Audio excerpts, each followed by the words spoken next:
নমস্কার, আমি রাজীব। আপনারা দেখছেন আনন্দ বাংলা, বাংলার আনন্দ, বাংলার ঘরে।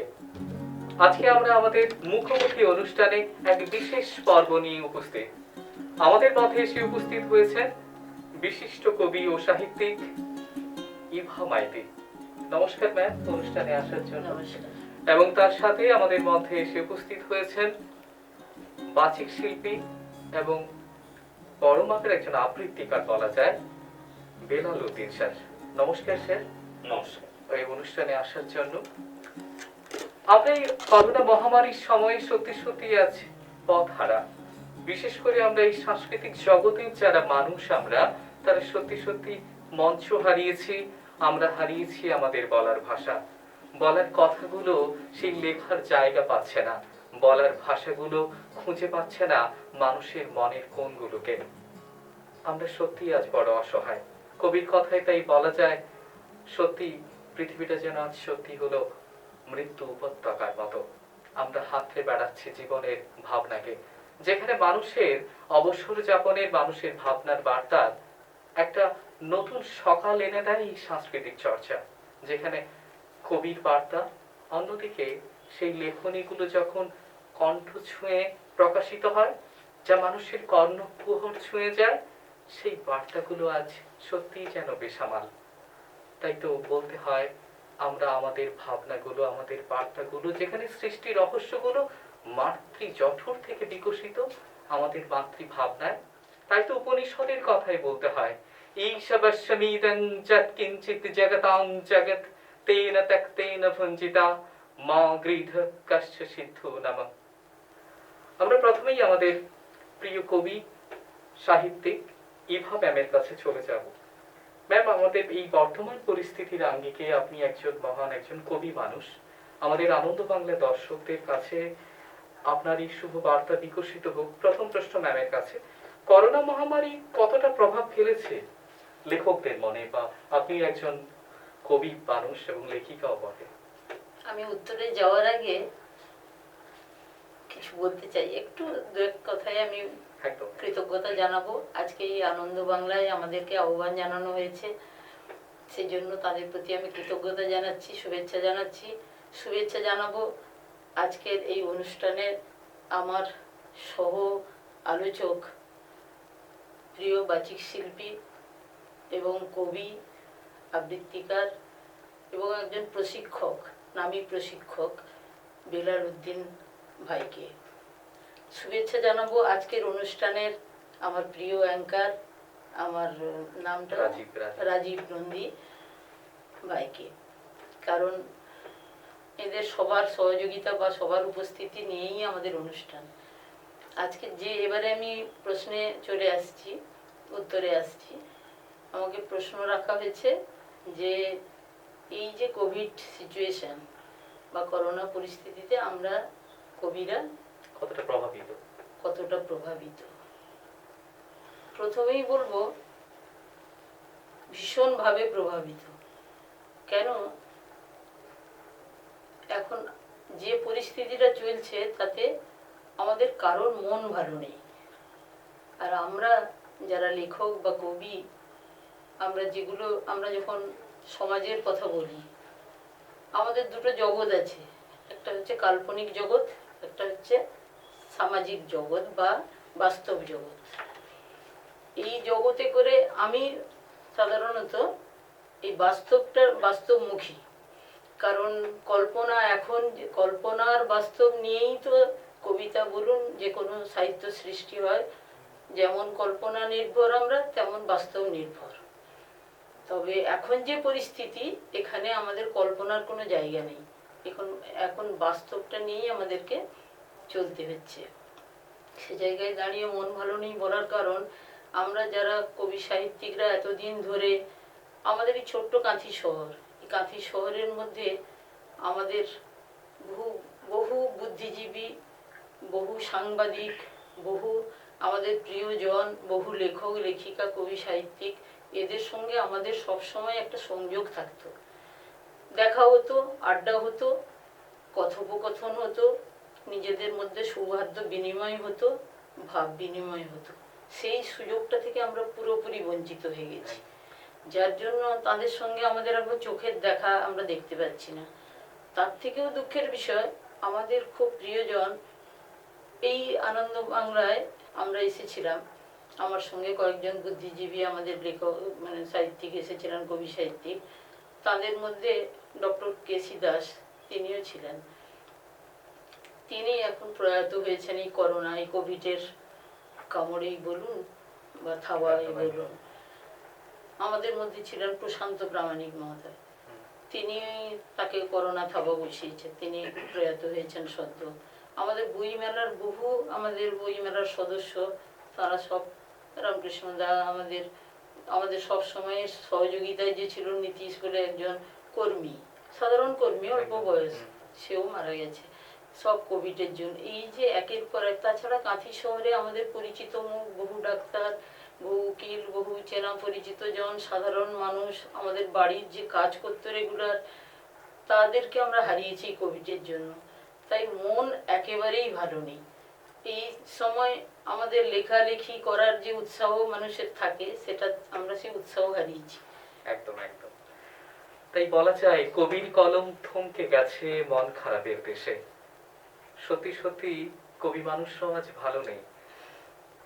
এই মৃত্যু উপত্যকা সত্যি আমাদের দেশ না, যেখানে কবি মানুষরা মনের আনন্দের খোরাক জুগিয়ে দেয়, সমাজের প্রতিফলন ঘটে তাদের লেখনী শক্তির মধ্য দিয়ে, সেটা আজ সত্যি আজ ফিকে। সত্যি আজ চোখের জলে সেই মানুষগুলোকে শুধুই মনে করা। সেখানে সত্যি আজ লেখক সাহিত্যিকরা যেখানে মানুষের মনে খোরাকগুলো বিকশিত করে, সেই ভাবনাগুলো আজ সত্যি যেন থমকে দাঁড়িয়েছে। আমি আমাদের পরবর্তী যে শিল্পী আছেন, আমাদের প্রিয় বাচিক শিল্পী, আমাদের সবার প্রিয় বেলাল উদ্দিন, ওনার কাছেও আমরা যাব। স্যারের কাছে প্রশ্ন, যে করোনা মহামারী আপনি একজন বাচিক শিল্পী হিসেবে কতটা প্রতিবন্ধকতার মধ্যে পড়ছেন? আপনারা মঞ্চ হারিয়েছেন বলতে গেলে, বা মানুষের ইন্টারাকশন এবং সামনে, এখন হয়তো সোশ্যাল মিডিয়া হয়ে গেছে, কিন্তু তবুও যেন মঞ্চে গিয়ে উপস্থাপনা করা এবং দর্শকদের সামনে, সেটা নিশ্চয়ই আপনি দর্শককে তো অবশ্যই মিস করছেন, তবুও আপনার অনুভূতিটা আমরা জানতে চাই।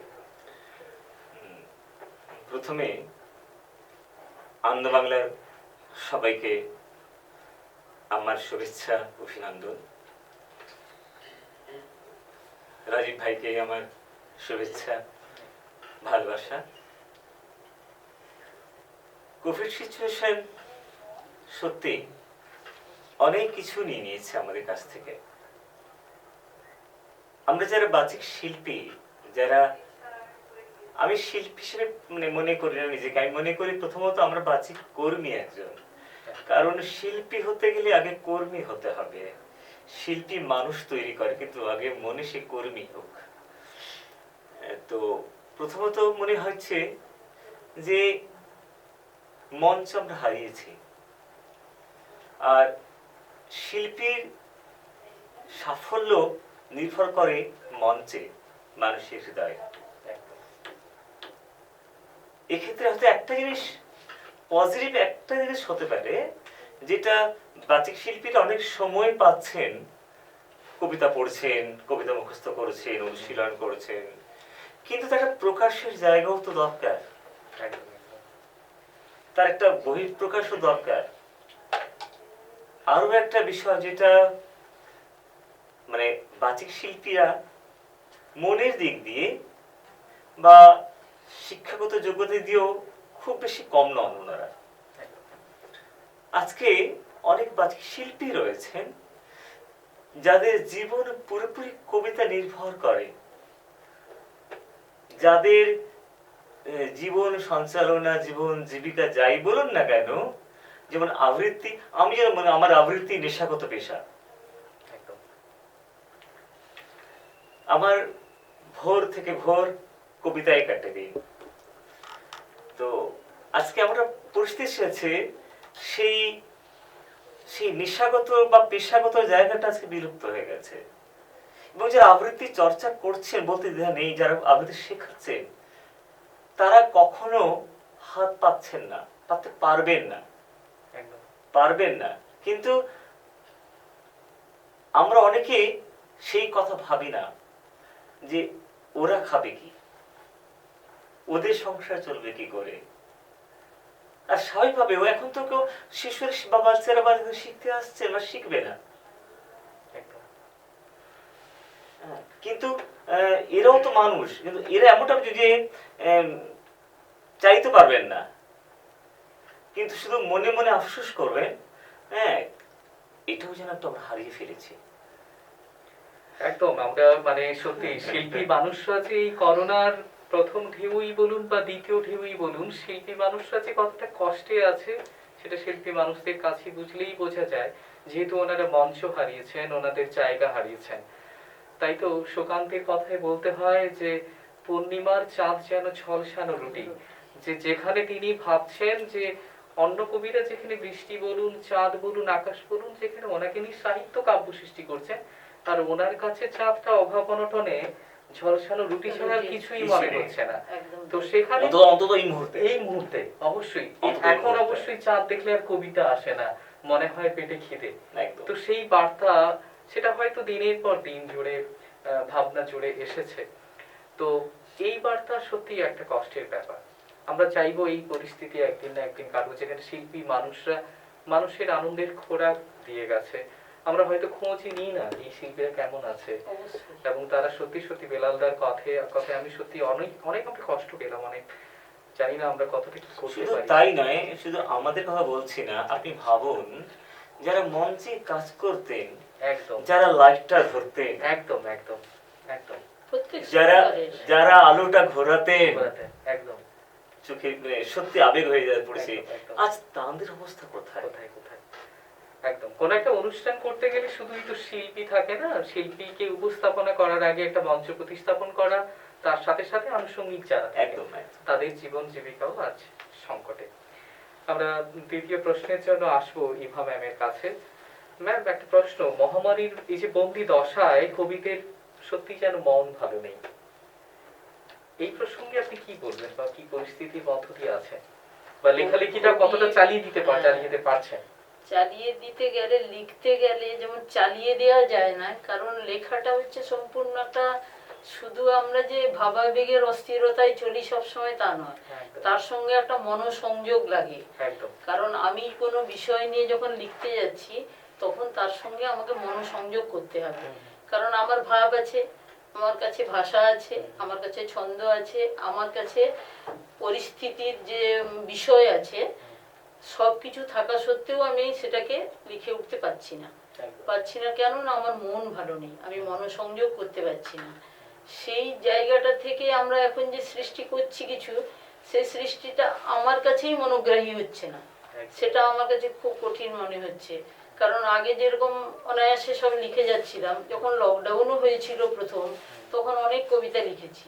আমার কবিতা বেলাল করেছে, আবৃত্তি করেছে, সেসব হয়েছে, ভিডিও হয়েছে, সব আমার বহু কবিতা আমি লকডাউনের উপরে লিখেছি। সমস্ত মানুষ এক্ষুনি যে বিষয়টা বেলাল বলছিল, যে এই যে মানে যে মানুষদের অভাবী, যারা এই যে নিম্ন মধ্যবিত্ত মানুষ, যারা টিউশন পড়িয়ে খায়, যারা গান শিখিয়ে খায়, নাচ শিখিয়ে, তবলা, যেরকম বিভিন্ন মানে শিল্পী, তাদের প্রফেশনটাই ওটা, ওদের আর কোনো ইনকাম নেই, কোনো রোজগার নেই, তার উপরে স্বামী স্ত্রী ছেলে মেয়ে প্রতিপালিত করে, বাবা মাকে দেখতে হয় সবকিছু। সেই সব মানুষগুলো ভীষণ অসহায় হয়ে গেছে। তাদের কথা ভেবে আমরা হয়তো কিছু তাদের ব্যাপারে লিখেছি, যে লেখার জন্য অনেক সময় আমার লেখা লোকপাত হয়েছে, যেটা পার্টির মানে ওই যে যারা এখন লিড করছেন, সেই বলছি, সেই তারা মাথা ঘামিয়েছেন, আমার কমেন্ট করেছেন যে দিদি আপনি আমাদের চোখ খুলে দিলেন। আমি বললাম তাদের কথা ভাবুন, একেবারে গরিবরা কিন্তু খুব অসহায় নয়, কিন্তু এই নিম্ন মধ্যবিত্ত, এরা চক্ষু লজ্জা, এদের পেটে মানে খিদে মুখে লাজ, এরকম ব্যাপারটা। ওরা কারো কাছে প্রকাশ করতে পারে না যে আমার আজকে রান্না হয়নি, তার বাড়ির স্ত্রী কাঁদছে যে সে কি করে রান্নাটা করবে। আমি আজকে একটা সেই কবিতা পড়ে আপনাদের শোনাবো। সে বাচ্চাটা বলছে, বাবা তুমি তো আগে আমার জন্য আসার সময় বিস্কিট আনতে, এটা আনতে, ও কেক আনতে, আজকে তুমি কিছু আনছো না, আজকে ভাত নেই, আমি এসব খাবো না, আমি যে খিচুড়ি দিচ্ছে কেউ দিয়ে করছে সবকে দান সমস্ত। সেই জায়গায় দাঁড়িয়ে সত্যি অসহায় অবস্থা বহু মানুষের। আমরা বাইরে থেকে যেগুলো দেখি সেগুলো কিন্তু সঠিক দেখা নয়। বহু মানুষ যারা চেপে আছেন তারা যাচ্ছেন না লাইনে, বেরালো যে কথাটা বলছে, তারা লাইনে বেড়ে যাবে। যারা সব শেখাচ্ছেন, সব তারা ছাত্রছাত্রীকে বলতে পারছেন না, অনলাইনে ক্লাস করাচ্ছেন, তারা বলতে পারছেন না যে তুমি তোমার ফিজটা দাও আমাকে, কারণ তার বাবারও চাকরিটা চলে গেছে যে ছেলেটা শিখতে আসছে। এই যার জন্য কেউ স্যাক্রিফাইস করছেন, কেউ ধার দেনাগ্রস্ত হচ্ছেন, কেউ ধার করে দিতে পারছেন না বলে রোজ অপমানিত হচ্ছেন, এইরকম ছেলে মেয়ের কাছে ছোট হয়ে যেতে হচ্ছে। এই যে মানুষের পরিস্থিতি, আমরা যে লেখকরা লিখি সেগুলো মানুষের জীবন নিয়ে লেখাটাই আমাদের কাজ। কারণ আমি বললাম যে বাস্তবটা আমি ভাবি, আমি যে তাদের সম্বন্ধে যে লিখছি, আমরা যখন আমাদের তাদের জীবনটা নিয়েই যদি না লিখলাম, তাদের কষ্টটা যদি তুলে ধরতে না পারলাম, তাদের কষ্ট তুলে ধরে যদি অন্যের কাছে পৌঁছে দিতে না পারলাম, তাহলে আমাদের লেখা শুধু একটা কাল্পনিক বা লেখা লিখে মুখরোচক কিছু লিখলাম, সেটা কোনো, আমার কাছে মনে হয় সেটা এ সময় দাঁড়িয়ে অর্থহীন। একদম একদম আসলে যে কোনো কিছু লিখতে গেলে মনোসংযোগ দরকার, মনের প্রতি মানে নিজের ভালো লাগা ভালোবাসার দরকার, তবে তো আমি সেটাকে সৃষ্টি করতে পারবো। সৃষ্টি তো এমনি এমনিতে হয়ে যায় না, সেই সৃষ্টিতে আমরা কিঞ্চিত এখন ব্যর্থই বলতে হয়, আমরা পারছি না করতে। আমি পারছি না, আমার কথা আমরাও বলবো না, আমার কথা বলছি। আমি তাও আমাদের এই প্রযুক্তি বা আমাদের এই যে যেটা মানে মোবাইলের মাধ্যমে আমরা কিছু লেখা ছাড়ছি, কিছু বন্ধু বান্ধবের কাছে পৌঁছে দিচ্ছি, তবে সেটা হচ্ছে কিছু মানুষের কাছে, কিন্তু সর্বস্তরের মানুষের কাছে আমরা পৌঁছতে পারছি না। আমি আজকে একটা ছড়ায় লিখে ছাড়লাম, সেই লেখাটা পড়ে সবাই অনুপ্রাণিত হচ্ছে, সে কারা, যারা ফেসবুকের সঙ্গে যুক্ত। কিন্তু এমন সব মানুষ আছেন যারা আমাদের কাছ থেকে কিছু চান, যে আমি দীর্ঘ আজকে 40 বছর ধরে লিখছি, তারা আমার কাছ থেকে কিছু চান। বহু পত্র পত্রিকায় আমি লিখে আসছি আজ বহুদিন ধরে, অনেক বই বেরিয়েছে, তারা বলছে যে ম্যাডাম আপনার লেখা কই দেখছি না, আমি লিখতেই ভালো লাগছে না। আমি বলছি যে এখন কি অন্য কিছু লেখা যায়? এখন লিখলে এদের জীবন কথা, এদের প্রত্যেক দিনের যে সমস্যা, এগুলো তুলে ধরতে হবে আমাদের। কিঞ্চিত আমরা চেষ্টা করছি, ফেসবুকের মাধ্যমে কিছু কিছু তুলে ধরছি আর কি, এই পর্যন্ত। এর থেকে বেশি কিছু করতে পারছি না। একদম বাচিক শিল্পীদের সাথে সাথে কবিদের সত্যি আজ মন ভালো নেই। আমরা সত্যি এক অশনি সংকেত বিপদের মধ্য দিয়ে এগিয়ে চলেছি। এমন বিপদ পৃথিবী আর আগে হয়তো দেখেনি। সত্যি এমন এক সময়ের মধ্য দিয়ে চলেছি, একদিকে মহামারীর প্রকোপ, অন্যদিকে ঝড়ের দাপট বলা যায়। তো দুদিকেই যেন মানুষকে আজ গিলে খাচ্ছে, মৃত্যু যেন আজ শিয়রে। আমাদের ভাবনায়, আমাদের অন্তরাত্মায় আমাদের কিন্তু এগিয়ে যেতে হবে। তাই তো কবির কথায় বলতে হয়, আপন হতে বাহির হয়ে বাইরে দাঁড়া, সবার মাঝে বিশ্ব লোকে পাবি সারা। সত্যি আমাদের ভাবনায়, অন্তরাত্মায় এই চরম বিপদে বা এই সমস্ত যারা শিল্পীরা, যারা সত্যি শুনে কষ্ট লাগছে, যে যারা বর্তমান দিনে তাদের সাংস্কৃতিক জগৎটা অনেকেই জীবিকা করেছেন এবং অনেকেই করে, যেখানে প্যাশনটা প্রফেশন হয়ে যায়, তো সেই জায়গায় সেই সব মানুষদের পাশে আমাদের আজ সত্যি দাঁড়ানোর সময় হয়েছে। আমাদের আনন্দ বাংলার দর্শকদের কাছে বলবো, আপনাদের পরিবার বা আপনাদের যার যেমন সামর্থ্য মতো, বা বিশেষ করে আপনার অনেক ছাত্রছাত্রী যারা পড়েন, আপনার পাশের বাড়িটার লোকের কথাটাই আপনি ভাবুন। একদম একদম প্রত্যেকে যদি আমরা আমাদের পাশের বাড়ির লোকেদের কথা ভাবতে শুরু করি, তাহলে দেখতে দেখতে একটা দেশকে ভাবা হয়ে যাবে। এই হচ্ছে কথা। কারণ ছোট্ট পদক্ষেপই আমরা অনেক। আমি এখন কলকাতায় কি হচ্ছে হয়তো আমাদের পক্ষে কিছু করা সম্ভব নয়, কিন্তু আমার পাশের বাড়ির লোকটা যদি অসহায় পরিস্থিতিতে, বাচ্চাটা পড়তে পারছে না, কি তার বাবা মা খাওয়ারটা দিতে পারছে না, আমার পক্ষে যতটুকু সম্ভব আমি যদি করি, আরেকজন যদি আরেকজনের করে, এই করতে করতে আমরা গোটা রাজ্যবাসীর কাছে পৌঁছে যাব, সবাই সবার কাছে। একদম তাই, ছোট্ট ছোট্ট পায়ে চলতে চলতে ঠিক পৌঁছে যাব চাঁদের দেশে। আমরা বেলাল স্যারের কাছে যাব। সে সাংস্কৃতিক ধারার যে একটা বহিঃপ্রকাশ এবং বিশেষ মাধ্যম যদি বলা যায় এবং আবৃত্তি, এটা বর্তমান মহামারীতে কতটা লঙ্ঘিত হয়েছে আপনি যেটা ফিল করলেন যদি বলেন একটু। সাংস্কৃতিক ধারার একটি অন্যতম মাধ্যম আবৃত্তি। একদম আবৃত্তি যতগুলো শিল্প মাধ্যম রয়েছে, কোন শিল্প মাধ্যমই ছোট নয়। একদম। কিন্তু যতগুলো নাচ গান সবকিছুকে নিয়ে তার মধ্যে আবৃত্তি একটু উঁচু স্তরে বলে আমি মনে করি। একদম। এবং সর্ববোধ করিও সে, এবং এমন একটা শিল্প মাধ্যম যার কোনো মানে নেই, মানে কি বলবো, নিজস্বতা, যে যার বোধের কাছে আত্মসমর্পণ করে। তাই আমরা দেখি একটি কবিতা বিভিন্ন আবৃত্তিকার বিভিন্ন ভাবে বলে থাকে, বহিঃপ্রকাশ করে থাকে। একদম একদম তাই। হ্যাঁ, মানে সমুদ্রের মতো তার একদম বিশাল বিস্তার, বাহার যদি বাহার। বিস্তার মানে একদম যে যার বোধের কাছে যে যতটা গভীরে পৌঁছেছে। একদম একদম কবিতার মধ্য দিয়ে মানুষের কাছে পৌঁছানো যাচ্ছে আজকাল। আমি যদি তার মনের গভীরে পৌঁছতে পারি, আমাদের বহিঃপ্রকাশ যদি সেইভাবে হয়। কবিরা কবিতা লিখছেন, কবিরা দিয়ে বললেন এখন করোনা নিয়ে প্রচুর কবিতা হচ্ছে, কিন্তু সেই কবিতাগুলো প্রাণ ফিরে পাচ্ছে বাচিক শিল্পীর কাছে। একদম একদম একদম আমরা যেটা লিখছি একটা ভাবনা নিয়ে লিখে যাচ্ছি, কিন্তু হ্যাঁ। বাচিক শিল্পী সেটা এত সুন্দর তার প্রকাশ ভঙ্গিতে সেটা মানুষের কাছে গ্রহণযোগ্য প্রাণ করে ফিরে তুলছে। পাচ্ছে একদম বাচিক তখন শিল্পীর কাছে। কবিরাও সাকসেসফুল হচ্ছেন সেখানে, কারণ ঠিক, কবি ঠিক। যখন তিনি লিখছেন কবিতাটা, কবি ভাবতে পারছেন না যে এই কবিতাটা মানুষ এইভাবে গ্রহণ করবে। তাই। সেখানে ক্রেডিট হচ্ছে সম্পূর্ণ বাচিক শিল্পী, কারণ কবিতার লেখা সে একটা ধারায় হয়, কেউ লিখছেন, কেউ তার মনের ভাবনা তুলে ধরছেন, কেউ বাস্তব নিয়ে লিখছেন, কেউ কল্পনা নিয়ে লিখছেন বিভিন্ন ভাবে। কিন্তু আমরা সেগুলোকে একটা প্রকৃতিকে জায়গায় প্রকৃতিকে নিয়ে মানুষের লেখা হচ্ছে। গভীরে পৌঁছতে হবে। একদম একদম এবং আমি মনে করি যে যত গভীরে পৌঁছতে পেরেছে সে তত মানুষের কাছে পৌঁছতে পেরেছে। একদম একদম আমি মনে করি আবৃত্তি শিল্পী হিসাবে বা একজন বাচিক শিল্পী হিসেবে মনে করি আমি আবৃত্তি করছি, আমার সামনে দর্শক কথা বলছেন, দোষটা আমার। তাই একদম আমি কেন আমার? না, আমি তার কাছে পৌঁছতে পারিনি, এটা আমার ফল্ট। একদম। তাই তো স্যারের কথা শুনেই বলতে হয়, we can reach the moon but we can not reach the man. আমরা চাঁদে পৌঁছতে পেরেছি কিন্তু মানুষের কাছে পৌঁছতে পারিনি। একদম। এই আবৃত্তি গান লেখক তার লেখনের মধ্য দিয়ে সাংস্কৃতিক চর্চাই এমন একটা বার্তা যেটা কিন্তু মানুষের অন্তর আত্মার কাছে পৌঁছানো যায়। সেই সাংস্কৃতিক ভাবনা সৃষ্টি বলুন কৃষ্টি বলুন সমস্ত কিছুই আজ মহামারীর প্রকোপে সত্যি অনেক লোক। আমার একটা প্রচুর, কবিতার প্রচুর। লাইন আছে এটা, যে পড়তে হবে অন্যের অন্তর। একদম মানে আমরা যখন কোনো কিছু সৃষ্টি করছি একদম আমাদেরকে আগে অন্যের অন্তরটা পড়তে হবে, একদম তাই তবেই গিয়ে আমি তার সম্বন্ধে লিখবো। ঠিক আমি কারোর সম্বন্ধে কিছু লিখতে চাইছি, কোনো জগৎকে নিয়ে লিখতে চাইছি, কিন্তু তার অন্তরটাকে আমাকে জানতে হবে, সেজন্য পড়তে হবে অন্যের অন্তর, তবে গিয়ে আমি আমার জায়গায় পৌঁছতে পারবো। একদম। এটাই হচ্ছে কথা।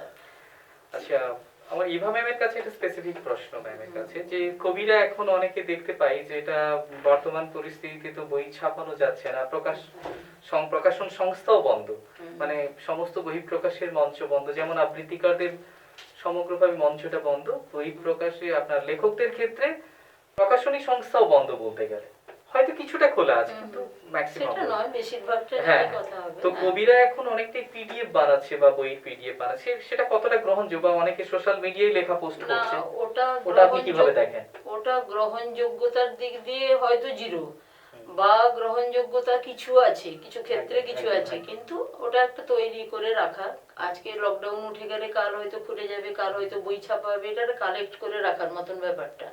তা আজকে যদি আমি সেগুলোকে কালেক্ট করে রাখতে পারি, জেরক্স করে রাখতে পারি, সেটা আমি কালকে বই ছাপতে পারবো। কিন্তু আজকেই আমি যদি হতাশ হয়ে কিছুই না করি, কালকে আমার সে বইটা, আমি আজকে যেটা তৈরি করলাম সেটা আমার হারিয়ে যাবে। সেদিক থেকে জিনিসটা ঠিকই আছে, কিন্তু এমনি বর্তমান সময়ে সেটার গুরুত্ব খুব একটা কিছু নেই, কারণ মানুষের কাছে যেটা না পৌঁছচ্ছে সেটা আমি আমার দলিল করে রেখে দিলাম শুধু, সেটা এখনকার সময় এই সিচুয়েশনে, কালকে যে কোভিড চলে যাবে আমরা জানি না, আরো 1 বছর থাকবে কিনা তাও আমরা জানি না।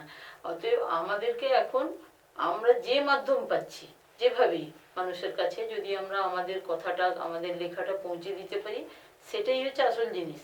দলিল রাখার থেকে সেটা অনেক বেশি একদম, একদম। এখন সব থেকে বড় কথা হচ্ছে আমরা যে আধুনিক প্রযুক্তি আমাদের হাতে আছে, সেটা তার দ্বারা আমরা অনেক কিছু অনেকের কাছে পৌঁছাতে পারি।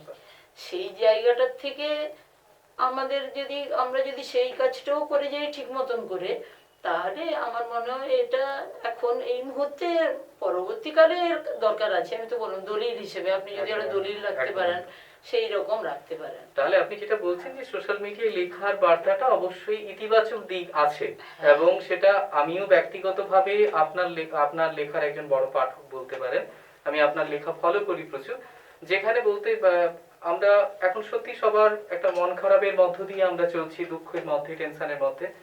আমরা আশা করি যে ইভা ম্যাম কখন লিখবেন সেই লেখা বইয়ের আকারে পাওয়া এখন মানে সম্ভবই নয়। সেটা যদি আমরা যদি কোনো সোশ্যাল মিডিয়ার মাধ্যমে ইভা ম্যামের লেখা পড়ে যদি আমার মনে প্রশান্তি জাগে, তাতে তো অবশ্যই লেখারও সার্থকতা। হ্যাঁ, ওখানেই আমাদের সার্থকতা। মানে কবি সাহিত্যিক যেই লিখছেন তাদের সার্থকতা তো পাঠকের কাছে। পাঠক শ্রোতা তারা যেভাবে নেবেন, এই সাংস্কৃতিক জগতেও তাই। সবকিছু সাংস্কৃতিক বলতে আমি যে ইয়ের কথা, মঞ্চের আবৃত্তিকারদের কথা বলছি, আবৃত্তিকার বা গান, সঙ্গীত, সবকিছু দিক দিয়ে বলছি। তারা যখন মানুষকে খুশি করতে পারবেন, এখন যে আমাকে একটা ওই যে কাজলা জনকল্যাণ থেকে তাদের বাচ্চাদের সব মানে তারা প্রোগ্রাম করে, আমার কাছ থেকে লেখা আমাকে বলে যে ম্যাডাম একটু লেখা দিন, আমার সেই লেখাগুলো দুঃখী বাচ্চারা সব তো মানে অনাথ আশ্রম, ওটা ওখানে ওদের যেন তাদের জীবন নিয়ে আনো তেন। আমি বললাম দেখুন, দু একবার দিলাম যে দুঃখের কথাটা, আমি বললাম মজার কবিতা দিচ্ছি আমি। তখন বলছে না ম্যাডাম তাদের দুঃখের, তাদের দুঃখটা যদি তাদেরকে খুঁচিয়েই তোলা হয় তাহলে তারা দুঃখ থেকে বেরোবে কি করে? মজার কবিতা দিন। ছোট শিশুরা তাদের কাছে দুঃখটা, সে দুঃখ ভাববে কেন? তারা বাবা মা ছেড়ে এসে এখানে আপনাদের কাছে যে যত্নে আছে, সে সেইটাই আনন্দে থাকুক। তখন বলছে আমরা এতটা ভাবিনি। আমরা না, কখনো নয়। একবার হয়তো কোনো ছেলের জীবনে চুর তুলে ধরা হচ্ছে, সেটা ঠিক আছে, কিন্তু তার মানে এই নয় যে আমি দুঃখীকে দুঃখী করেই রাখবো।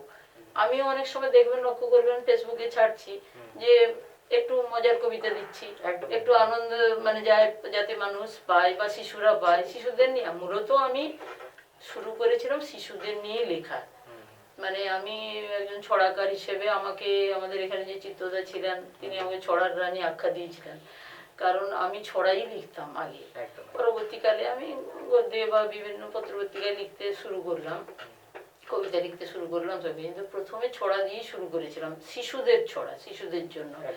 কারণ শিশুদেরকে খুশি রাখতে পারার জন্য দুটো কথাই শিশুদের খুশি করা যায়। বড় মানুষকে কিন্তু দুটো কথাই খুশি করা যায় না, কিন্তু শিশুদের করা যায়। সেই কথা আমি ভেবে যে শিশুদের, অনেক লেখক তো লিখছেন, এত বই তৈরি হচ্ছে, শিশুদের কথা কজন ভাবে?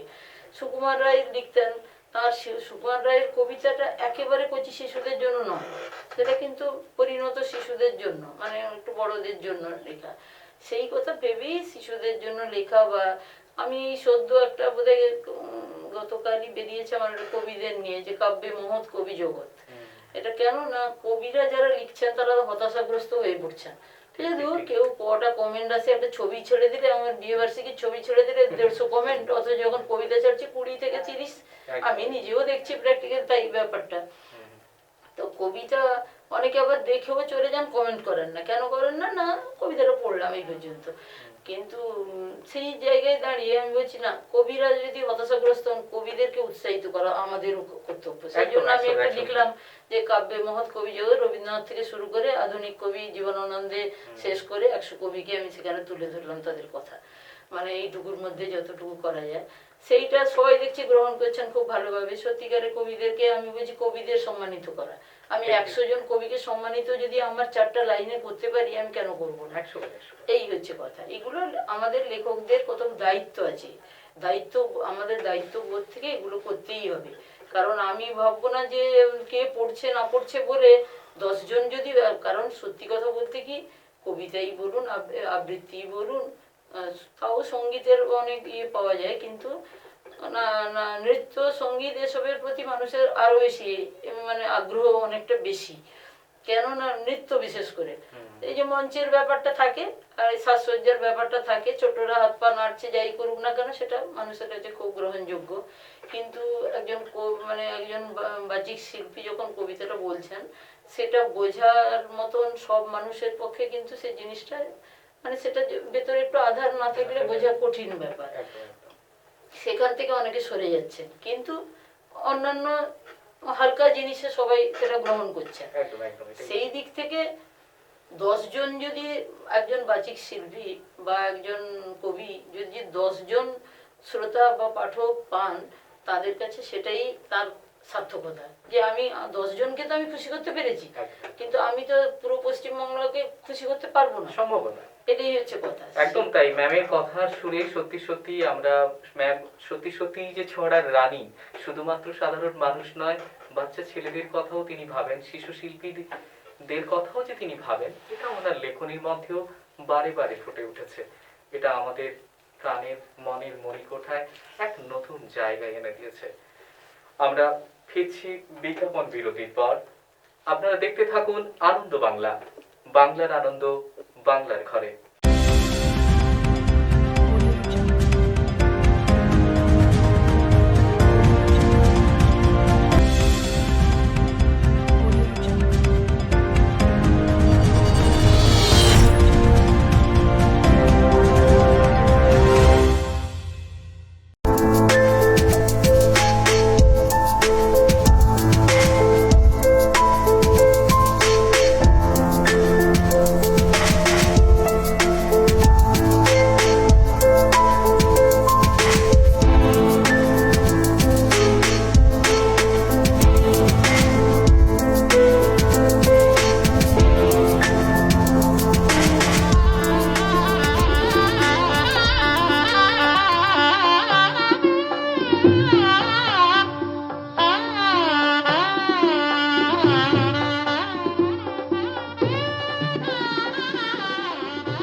ফিরে এলাম বিজ্ঞাপন বিরতির পর।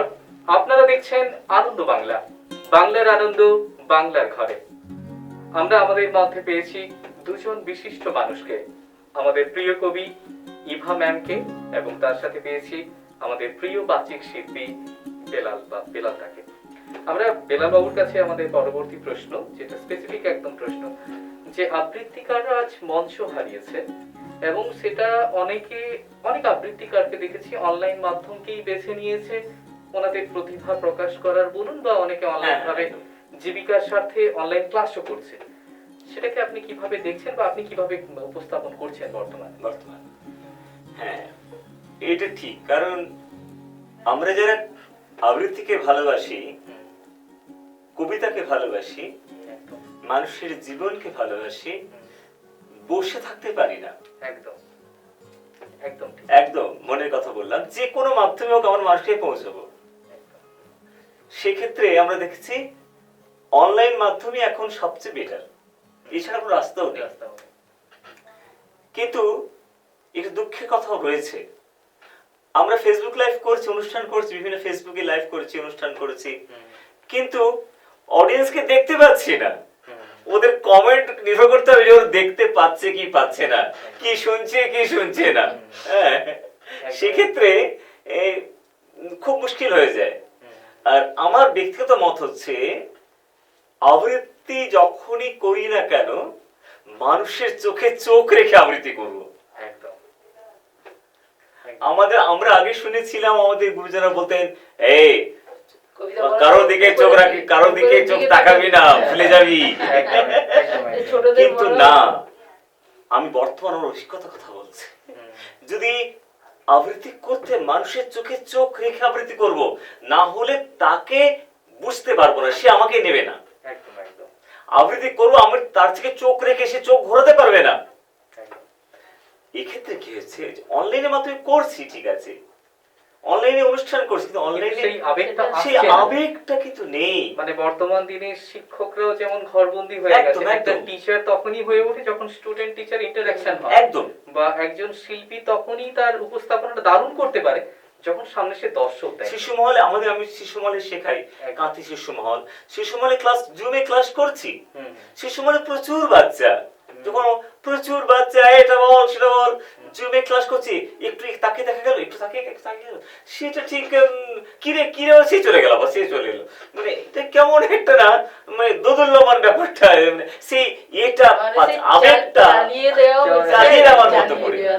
আরেকটা কথা হচ্ছে, যারা টিউশনি এরপর জীবিকা নির্ভর করে, আজকে কিন্তু আমরা অনলাইন ক্লাস করছি, কিন্তু অনলাইনে অফলাইনে যেভাবে ক্লাস করতাম, যে আবেগ দিয়ে ক্লাস, যত স্টুডেন্ট ছিল, যত যোগাযোগ থাকতো, এখন ওই যোগাযোগটা নেই।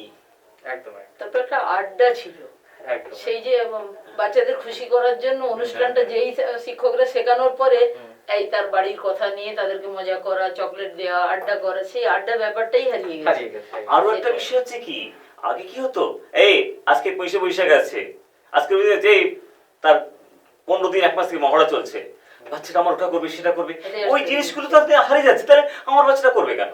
ঠিক ঠিক একদম একদম কিন্তু একটা জায়গায় আমরা যারা খুব কম মানুষ আছে আবৃত্তি করছি কেন, যা শুধু উচ্চারণটা ভালো হবে, আমার বোধ শক্তিটা বাড়বে, একদম একদম তাই। আমার সাহিত্য সময় জ্ঞানটা বাড়বে, এই বোধের জায়গাটা তো খুব কম মানুষের মধ্যে। এখন সত্যি কথা বলতে দ্বিধা নেই যে আজকে দেখনদারি ব্যাপারটা বেশি।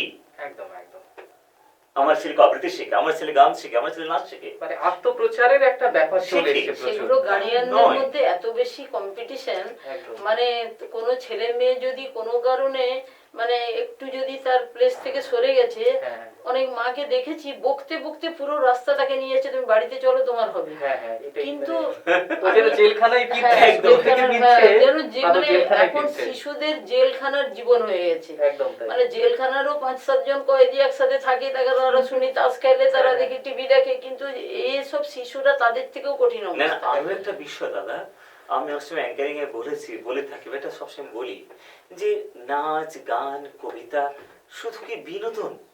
না একদম না শুধু বিনোদন নয়, প্রত্যেকটি গান প্রত্যেকটি কবিতা মানুষকে একটা মেসেজ দেয়, জীবনের কথা বলে জীবনের কথা বলে, একদম শিক্ষা, এবং সেই কথাটা আমরা গ্রহণ করবো। তো আমি একটা অনুষ্ঠান দেখতে গেছি, কিছু শিখে আসবো না, শুধু কি বিনোদন? সব ঠিক, ঠিক, ঠিক, জিনিসের একদম। মধ্যেই একটা শিক্ষা আছে, শিক্ষা আছে। বিনোদনের আমরা মধ্যেও যদি একটা শিক্ষা আমরা যদি আছে। ওই জিনিসটা নিতে পারি, একদম আমাদের শেষ কথা। জীবনে চলার পথে ওগুলো অনেক কাজে লাগে প্রতিদিন কবি প্রতিনিয়ত নিয়ত কোনো না কোনো লোকের কাছ থেকে কিছু শিক্ষা নেওয়া যায়, শিক্ষা নেওয়া আছে। কারণ সেই শিক্ষা নিয়ে আমরা প্রত্যেকটা মানুষ সেগুলো শিখেছি বলে কিছু কিছু শিখেছি, কিন্তু সব তো মানুষ তো পূর্ণতাপ্রাপ্ত সব ক্ষেত্রে হয় না, একদম একদম কিন্তু শিক্ষা ছাড়া মানুষ এগোতে পারবে না। আজকে যে জনসংযোগ, এতগুলো মানুষের সঙ্গে আমাদের আলাপ পরিচয়, এত কাছিতে করে একটা ডাকে আমাদেরকে অনেকেই স্বাভাবিক আমাদেরকে চেনে। চেনে, কেন চেনে? এই প্রত্যেকের সঙ্গে মিশতে মিশতে আমরা বিভিন্ন শিক্ষা নিয়ে নিয়ে আমাদের অনেক কিছু সংশোধন করে নিয়েছি। আমি দেখেছি, আমি যখন চুপ করে বসে আছি এক জায়গায়, তখন দেখছি শিশুরা আসছে, আমাকে দেখে ভয় পাচ্ছে। আমি যখন বলছি আরে আমি তোমাদেরই একজন, তখন যখন এসে তাদের সাথে কথা বলছি, তারা এসে আমার চারদিকে ঘিরে যাচ্ছে। একদিন একটা অনুষ্ঠানে আমাদের বইমেলাই হচ্ছে, আমাদের মডেল স্কুলের একজন টিচার বলছেন তার ছাত্র মানে তাদের সব গ্রুপ সব করছে, আবৃত্তি করছে আর কি, বেরালি তাকে করেছে, ওই যে কোলাজ করিয়েছে বাচ্চাদের, তো সেটা আমি লিখেছি। তখন বলছেন তোমাদেরকে এসো, সে স্যার বলছেন যে বাচ্চাদেরকে তোমাদেরকে এসো, তোমাদের ইয়ের সঙ্গে আলাপ করিয়ে দেবো, তোমাদের যে কবি লিখেছেন তার সঙ্গে আলাপ করবো। তারা দেখে এসে বলছে ইনি কি করে কবি হবেন? কবি মানে তো রবীন্দ্রনাথ, কবি মানে নজরুল, কবি মানে সুকান্ত, কবি মানে আপনার সুকুমার রায়, মানে কবি মানে মৃত আর কি। তাদের কাছে জীবিত কবি হতে পারে সেই শিশুরা বোঝে না, ছোট ছোট একদম ছোট। তখন আমার খুব মজা লাগছে তাদের ব্যাপারটা শুনে। তিনি জোর করে বোঝাতে চেন, আমরা বুঝিয়ে কাজ নেই, বোঝার ওদের বয়সই হয়নি, ওরা বুঝুক, আস্তে আস্তে বুঝবে। কিন্তু ওরা ভাবছে আমরাও তো ছোটবেলায় কি জানতাম, যারা মারা গেছে তারাই কবি, বেঁচে থাকা কবি কোনো আছে আর আমরা এটা জানতাম না, এটাই ব্যাপার আর কি। এইসব ব্যাপারগুলো হচ্ছে মানুষের কাছে পৌঁছানো, মানুষের সঙ্গে জনসংযোগ ছাড়া কোনোদিন। সব থেকে বড় হচ্ছে মানুষের যে প্রত্যেকটা ছেলে মেয়ের মধ্যে বিকাশ, সেই যে আন্তরিক বিকাশটা ঘটবে, তাদের যে মানে শিক্ষার বিকাশ হোক, সংস্কৃতির বিকাশ হোক, এগুলো জনসংযোগ ছাড়া হয় না, এগুলো অনলাইনে কখনো বিকাশ হয় না। এই হচ্ছে ব্যাপার। সেই দিক থেকে সত্যি কথা বলতে কি এখন সেটা মানে দুঃসময়ই বলুন, অসময়ই বলুন, বা সময় সংকট বলুন, এটা যে কোনো যা নাম দিয়েই ডাকা যাক না কেন, বিষয়টা এক। অবশ্যই আমরা একটা সামনে মানে এই বিপদের মধ্য দিয়েই চলেছি, মহামারী বলুন বা যশের ঝড় বলুন, মানুষের জীবনটা হয়তো এমনই, অর্থাৎ সে দুঃখ কষ্টের মধ্য দিয়ে জীবনের আঙ্গিক এগিয়ে যায়। তার মধ্যে সাংস্কৃতিক চর্চা শুধুমাত্র বিনোদন নয়, স্যার যেটা বললেন, সেখানে কিন্তু মানুষের জীবনের মানে খুঁজে দেয়। বিল গেটসের একটা কথা আছে, we born poor it's not our mistake, but we death poor it's hour mistake. হ্যাঁ, আমরা গরিব হয়ে জন্মগ্রহণ করতেই পারি, কিন্তু গরিব হয়ে মৃত্যুবরণ নৈব নৈবচ।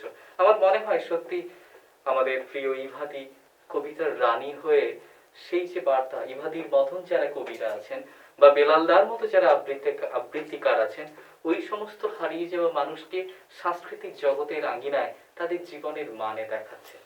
শুধু আবৃত্তিকার পারফরমেন্স নয়, লেখক মানেই শুধু পৃষ্ঠার পর পৃষ্ঠা লেখা নয়, তারা কিন্তু মানুষের জীবনের জয়গান গেয়ে যায়, মানুষকে জীবনের একটা নতুন যাত্রা এনে দেয়। এবং সেই এই তোমার বোধটা নিয়ে বলি, একদম। এই বোধকে নিয়ে আমি একটা সংগঠনও করেছি।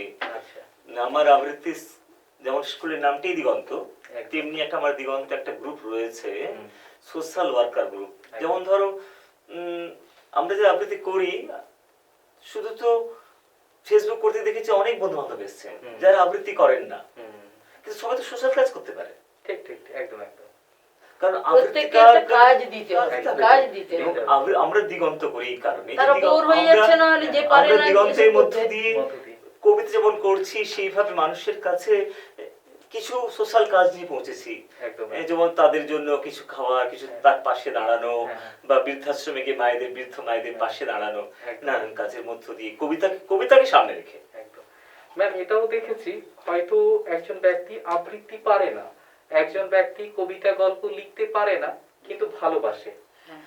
একদম। এই যে ভালোবেসে থাকা, আমি সাংবাদিকতা করতে পারি না কিন্তু ভালো লাগে ওই যে ব্যাপারটা আমার, অবশ্যই। ওই যে ব্যাপারটা ভালো লাগা নিজের থেকে, জোর করে কোনো কিছু মনে হয় স্যার হয় না, না না না, যে জোরের তাগিদ দিয়ে। একদম জোর করে কিছু হয় না, একদম। কারণ এবং ভিতর সেটা থেকে জোর করে বলে সেটা ভেতরের বিশেষ তাগিদ স্থায়িত্ব পাবে। স্থায়িত্ব পাবেন। একদম ভেতরের তাগিদ ছাড়া একদম জগতের কোনো কিছুই হয় না। একদম। একটা ছেলে এত কিছু পারে, একটা ছেলে কিছুই পারে না, একদম। কিন্তু তাকে একটা ছেলেকে জোর করতেই হচ্ছে না, তার ভেতরের তাগিদ থেকে সে করে যাচ্ছে, আর একে জোর করা হচ্ছে, পারছে না, একদম। চেষ্টাও করছে না, তার ভেতর থেকে কোনো তাগিদই নেই সেই বিষয়টা। একদম। আমরা অনুষ্ঠানের পুরো শেষ পর্যায়ে পৌঁছে গেছি।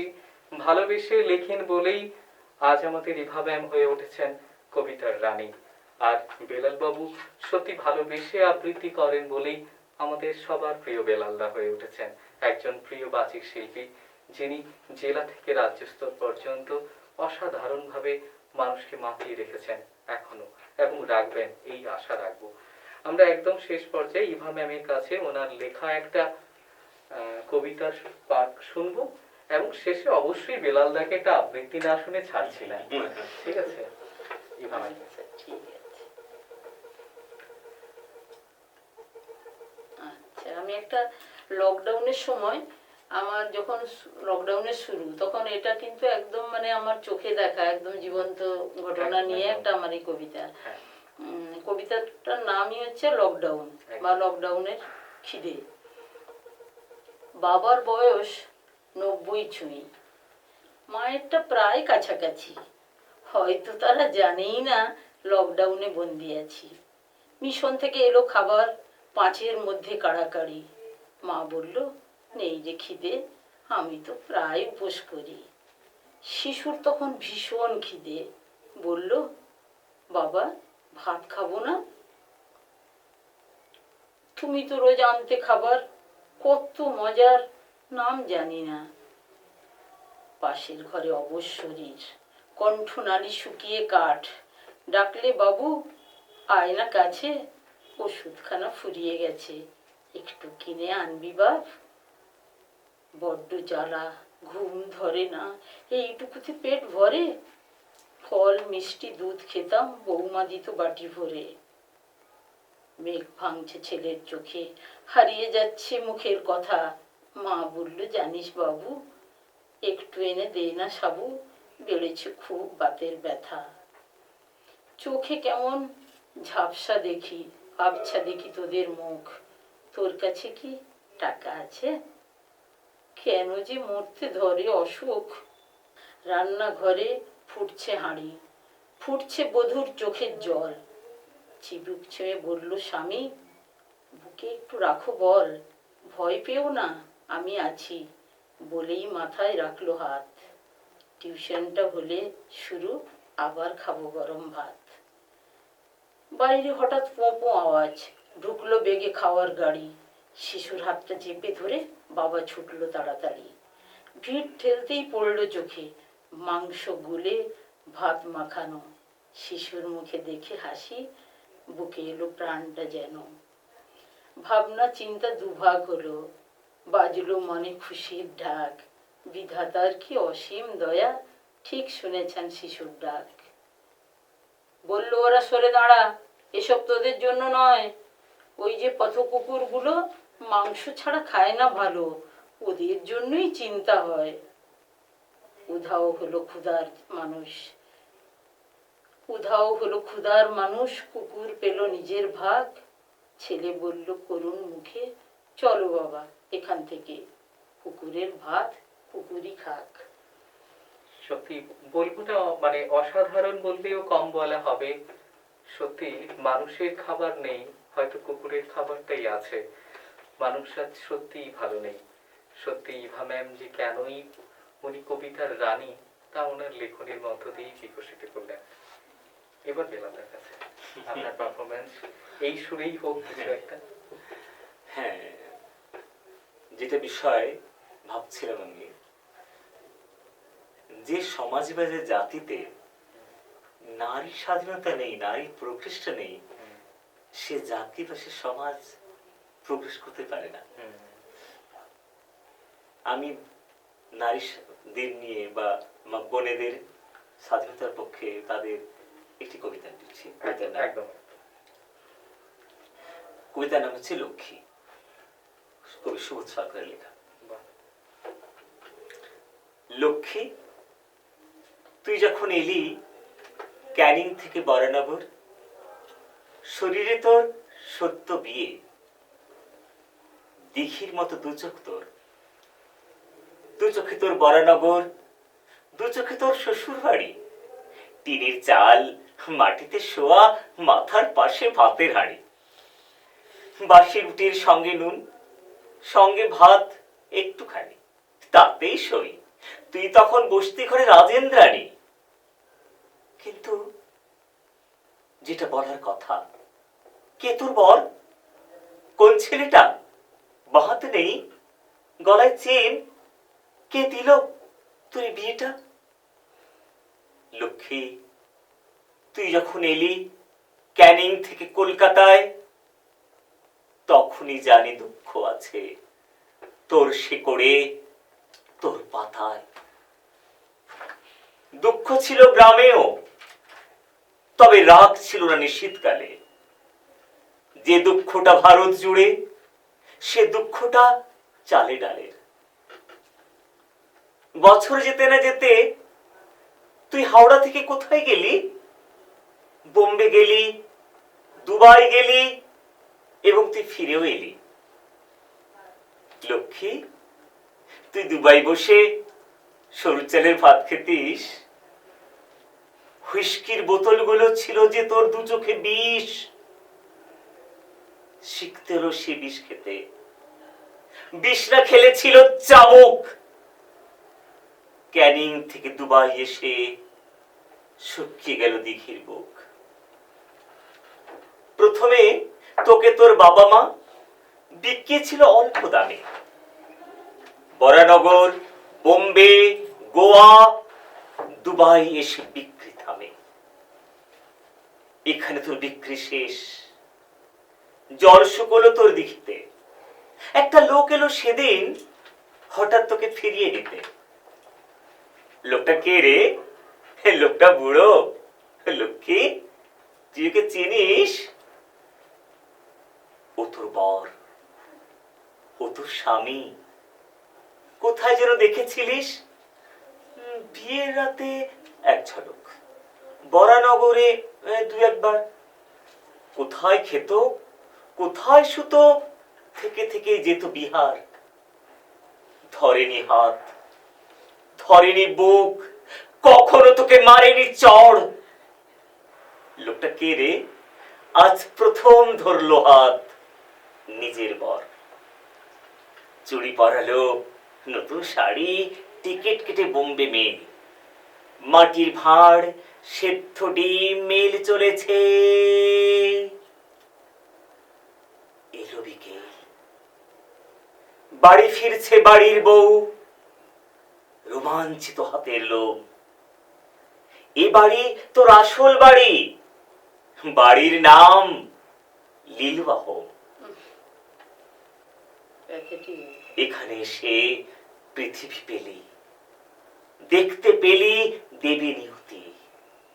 সন্ধে হলে বিড়ি ধরায় লক্ষ্মী আর সরস্বতী, লক্ষ্মী আর সরস্বতী। নমস্কার। সত্যি সত্যি অসাধারণ, গা শিউরে ওঠে। আমাদের মন কবিতার কথাগুলো নতুন দিনের গল্প শোনায়, আমাদের ভাবনার কথামালাগুলো কালপুরুষে আলপনা আঁকে, আমাদের ভাবনার কথামালাগুলো ওই চাঁদেই রহস্য খোঁজে। আজ আমাদের সৃষ্টিগুলো দিশেহারা, আমরা সত্যি হয়তো মহামারীর অনন্ত প্রবাহে হয়তো এগিয়ে যাব না। এই সাময়িক এই ব্যথা, এই দুঃখ, আমাদের জীবন যন্ত্রণা দীর্ঘদিন হয়তো হবে না। আমরা এই ব্যথা একদিন ভুলবই। আমরা আশার আলো নিয়ে একদিন ঝড় থামুক, এই বার্তা নিয়ে আমাদের এই আজকের অনুষ্ঠান শেষ করছি। নমস্কার। নমস্কার।